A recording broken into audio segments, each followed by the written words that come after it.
नमस्कार। सूचना एवं जनसंपर्क विभाग की प्रस्तुति हिमाचल बुलेटिन में आपका स्वागत है। पेश है आज के समाचार। हिमाचल प्रदेश मंत्रिमंडल की बैठक आज शिमला में मुख्यमंत्री श्री जयराम ठाकुर की अध्यक्षता में आयोजित हुई। मंत्रिमंडल ने निर्णय लिया कि 4 जिलों में लगाया गया कर्फ्यू अब रात्रि 10 बजे से सुबह 6 बजे तक रहेगा। इसके अलावा आम जनता और विभिन्न ट्रेड संघों की मांग पर विचार करके राज्य में पहले की तरह रविवार को बाजार खोलने की अनुमति प्रदान करने का निर्णय भी लिया गया। बैठक में चिनाब घाटी में 104 मेगावाट तांदी, 130 मेगावाट राशिल और 267 मेगावाट साच खास जल विद्युत परियोजनाओं को एसजेवीएनएल को आवंटित करने के लिए सहमति प्रदान की गई। यह आवंटन चिनाब बेसिन में एसजेवीएनएल को पहले आवंटित की गई 3 परियोजनाओं की शर्तों के अनुसार ही होगा। मंत्रिमंडल ने सहकारिता विभाग में सहायक पंजीयक सहकारी सभाएं के 2 पद सीधी भर्ती द्वारा भरने का निर्णय लिया।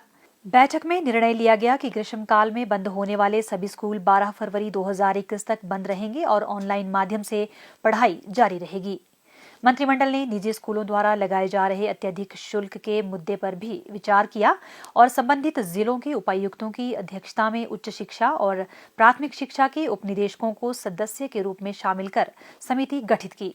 समिति द्वारा यह देखा जाएगा कि निजी शिक्षण संस्थानों द्वारा लिए जा रहे शुल्क और चार्जेस स्कूलों में कर्मचारियों के वेतन और बुनियादी सुविधाओं के अनुरूप हैं और यह किसी का शोषण तो नहीं कर रहे। प्रधानमंत्री श्री नरेंद्र मोदी को अमेरिका द्वारा लीजन ऑफ मेरिट अवार्ड से सम्मानित किए जाने पर मुख्यमंत्री श्री जयराम ठाकुर ने प्रदेशवासियों की ओर से बधाई दी।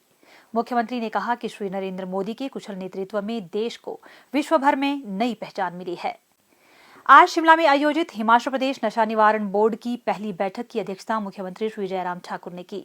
प्रदेश सरकार राज्य के लिए एक एकीकृत ड्रग प्रिवेंशन नीति तैयार करेगी। यह नीति राज्य में मादक पदार्थों की रोकथाम, उपचार, प्रबंधन और पुनर्वास सोशल इंटीग्रेशन कार्यक्रम के लिए होगी। श्री जयराम ठाकुर ने कहा कि राज्य में नशीली दवाओं के दुरुपयोग को रोकने के लिए पुलिस, मीडिया और नशा निवारण बोर्ड के बीच बेहतर समन्वय स्थापित करना आवश्यक है। उन्होंने कहा कि बड़ी संख्या में ड्रग पेडलर्स पड़ोसी राज्यों के हैं। मुख्यमंत्री ने कहा कि यह उनके द्वारा शुरू की गई पहल से ही संभव हुआ है कि इस क्षेत्र में ड्रग्स के खतरे की जांच के लिए एक संयुक्त रणनीति बनाने के लिए कदम उठाए गए हैं। हरियाणा के पंचकूला में एक बैठक आयोजित की गई जिसमें पंजाब, हरियाणा, उत्तराखंड और हिमाचल प्रदेश के मुख्यमंत्रियों ने भाग लिया। उन्होंने कहा कि सभी मुख्यमंत्री और अन्य उत्तरी राज्यों के प्रतिनिधि मादक पदार्थों की तस्करी के बारे में जानकारी साझा करने के लिए सहमत हुए हैं। श्री जयराम ठाकुर ने कहा कि प्रदेश सरकार ने राज्य में 6 नशा मुक्ति केंद्र खोलने का निर्णय लिया है। प्रदेश सरकार राज्य में जरूरतमंदों को बेहतर सेवाएं सुनिश्चित करने के लिए नशा और नशा मुक्ति केंद्रों के लिए पहले से ही कार्यरत पुनर्वास केंद्रों को विनियमित और नियंत्रित करने के लिए मानक संचालन प्रक्रिया तैयार करने पर भी विचार करेगी।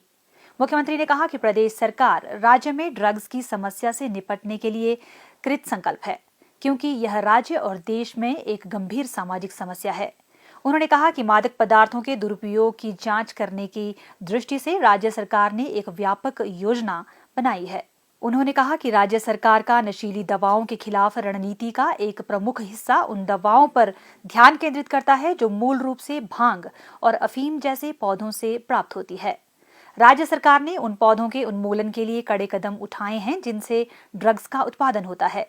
श्री जयराम ठाकुर ने कहा कि भांग और अफीम उन्मूलन अभियान को तेज करने के लिए प्रदेश सरकार ने ऊंचाई वाले क्षेत्रों में इस समस्या के समाधान के लिए सशस्त्र सीमा बल को तैनात किया है और उन्हें भांग अफीम के पौधों को खत्म करने के लिए आधुनिक उपकरण प्रदान किए गए हैं। उन्होंने कहा कि सामुदायिक पुलिसिंग योजना के अंतर्गत समय समय पर विद्यालयों और महाविद्यालयों के निकट युवाओं में मादक पदार्थों के दुरुपयोग को रोकने के लिए विशेष अभियान चलाए जा रहे हैं। मुख्यमंत्री ने कहा कि राज्य में बढ़ते नशे के खतरे के दृष्टिगत सरकार ने विद्यार्थियों को जागरूक करने के लिए सरकारी विद्यालयों के पाठ्यक्रम में नशे के दुरुपयोग से दुष्प्रभाव पर एक अध्याय शुरू करने का निर्णय लिया है। शिमला होटल एवं रेस्तरां संघ के एक प्रतिनिधिमंडल ने अध्यक्ष संजय सूद के नेतृत्व में आज शिमला में मुख्यमंत्री श्री जयराम ठाकुर से भेंट की। संघ ने मुख्यमंत्री से रविवार के दिन भोजन एवं खाद्य सामग्री की दुकानें, रेस्तरां, ढाबा व कैफे खुले रखने की अनुमति देने के लिए आग्रह किया। मुख्यमंत्री ने प्रतिनिधिमंडल को आश्वासन दिया कि प्रदेश सरकार उनकी मांगों पर सहानुभूतिपूर्वक विचार करेगी। और अब कोविड-19 महामारी के दृष्टिगत मुख्यमंत्री श्री जयराम ठाकुर का प्रदेशवासियों के नाम संदेश। नमस्कार। कोरोना के इस संकट में आप सबका बहुत बड़ा बहुमूल्य सहयोग हमको प्राप्त हुआ है, लेकिन इन दिनों जिस प्रकार से मामलों में बढ़ोतरी हो रही है, हमको और भी सजग और सावधान होकर के काम करने की आवश्यकता है। मैं आपसे विनम्र निवेदन करना चाहूंगा कि संक्रमण को रोकने के लिए जो सावधानियां हमने बताई हैं, उनका आप पालन करें।